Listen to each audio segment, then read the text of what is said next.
اعوذ باللہ من الشیطان الرجیم بسم اللہ الرحمن الرحیم اللہم صلی علی محمد و آل محمد۔ کتاب موضوعی داستان میں ایک واقعہ نقل ہے کہ حضرت عیسیٰ علیہ السلام کی خدمت میں ایک گنہگار شخص آتا ہے اور آ کے عرض کرتا ہے کہ اے نبی خدا، میں زنا جیسے گناہ میں مرتکب ہوا ہوں اور لہٰذا مجھے پاک کیجیے۔ تو حضرت عیسیٰ علیہ السلام نے اعلان کروایا تمام لوگوں میں کہ تمام لوگوں کو جمع کیا جائے اور اس گنہگار شخص کو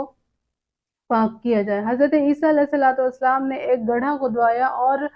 اس گڑھے میں اس گنہگار شخص کو ڈالا گیا۔ جب تمام لوگوں کی باری آئی کہ اس گنہگار کو پتھر لگائے تو یہ گنہگار شخص کھڑا ہو جاتا ہے اور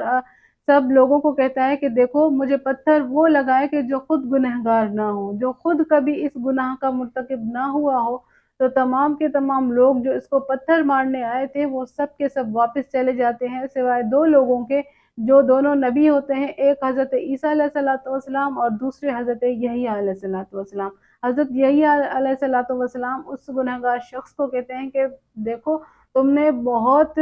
اچھا کام کیا ہے اور تمام لوگوں کو ایک اچھی نصیحت کی ہے کہ دوسرے لوگوں کو وہی کچھ کہے جس نے خود کچھ نہ کیا ہو۔